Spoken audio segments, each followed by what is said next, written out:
Well, I am so excited because it's Foster Care Awareness Month, and it's a big deal to me, and most of you guys know that this is something I'm super passionate about. And we've done a few organizations, Virginia Kids Belong, in the past, and we just really felt like, who can we get to that people may not know about? So I did a little investigating, and I have Caroline Neal here from Worthdays, who is the founder of the organization, and she's going to give us a little bit of information about this amazing organization, what they're doing, what we're seeing in the foster care world from her perspective, and what her history has brought her to in this organization. And I think it's an awesome opportunity for our people to get involved and just our community to be aware of what she's doing out there and making a difference. So without further ado, I'm going to ask you some questions. First of all, tell me a little bit about Worthdays, your organization. Yeah, we started in 2015. Okay. I was formerly a child welfare social worker, so I always have worked since graduate school with kids in foster care, and super passionate about that. My family has a personal connection to the system, both having benefited from, my parents benefited from kinship care and adoption, and then they went on to be foster parents. Okay. So it's kind of, I always say, this is more than just work for me. So I worked for a decade or more in the system with kiddos. I kind of specialized and I'm super passionate about trying to find ways to get kiddos back with their family, whether that's their, their parents, or if there were other family, even folks that they may not know about. So there's something called family finding that I specialized in. That is, where you kind of cast a broad net to try and find family, and you do that both through some of the online electronic resources, but additionally just talking with kids to say who was really important in your life when you were a kid, or who helped you when you were having a hard time, and trying to figure out who those people are so that you can reach out to them and see if they can be a resource, because ultimately the goal of foster care is that kids get out of foster care, right? We don't want kids to stay in foster care because unfortunately the system doesn't do a good job of parenting kids, and that's nationally, that's not just here.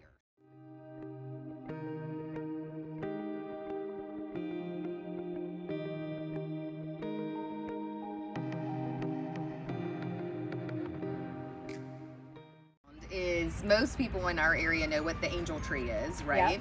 And so we are the angel tree for birthdays of kids in foster care. We basically assign one of those kids to somebody in the community. Okay. It's not an in-person birthday celebration.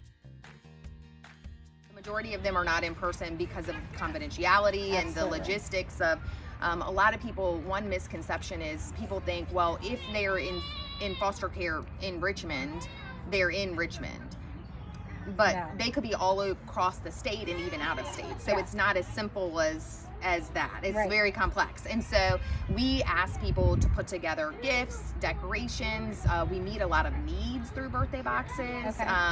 Like the kid may need socks or underwear or a variety of things. Everything that we do is to send the message, you are so worthy. And so that's really what ties together what we do, because we do a lot of different things, but it's all with the goal, and our mission is to mobilize the community to ensure that those impacted by the foster care system are celebrated, feel important and worthy. So we do that. The birthdays is definitely kind of our landmark program. And then we do a lot of other celebrations as well.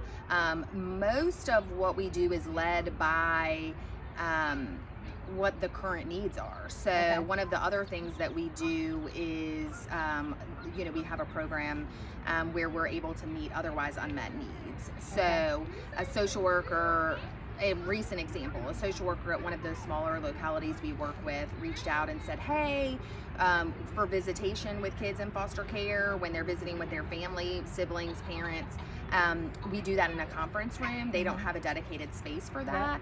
And they said, you know, are you able to kind of put together a little mobile visitation center so that they have things to do together and to be able to better use that time? Because when you think about it, some of these parents are only able to visit with their kids for like an hour every week or every other week. So just sitting in a conference room. So we were able to assign that to someone who had, you know, was interested in helping. She's actually a foster parent, and she rallied her friends, and they just, I mean, blew it out of the water. The amount of amazing things, and just not just giving things, but really being intentional about what types of things that you would put in make available for those kind of situations. Or it could be you know, it may be a young person who's having a baby, a young person in foster care who's having a baby, and so we are able to say, yes, we're going to take that burden off of them. We don't want them to have to worry about, you know, basic baby essentials and things. Yes. So we are at Worthdays with an S. Worthdays on Facebook and Instagram. And we have on Facebook, the platform is just easier for us to push out needs. So we have our front-facing Worthdays at Worthdays page, and then we also have a group that's called the Worthdays Village, and that is where we share a lot more of our needs as well.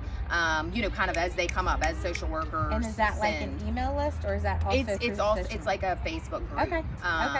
And we post there, you know, just so that we have a community that is really involved, that will jump on any need that we post.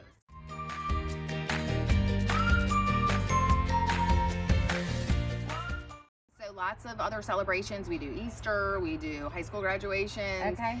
We quickly learned not every single agency has a connection at the holiday season at the end of the year. It's never a time that I planned to help, because that's kind of the one time in the year that people come out of the woodwork to help kids in foster care. But we learned that one of our largest partner agency didn't have anyone to help for the holidays, and so, for example, we served I believe it was over 250 kids for the holiday season this year as well. And again, that's all because of the community. You know, and so I often say I'm a one-woman show, but I hate to say that, because really we don't have a staff of people. I am social media, I am fundraising, I'm everybody in the organization, but it's because of this incredible community of people that have wrapped around us that say, how else can we help? You know, that we're able to do what we do.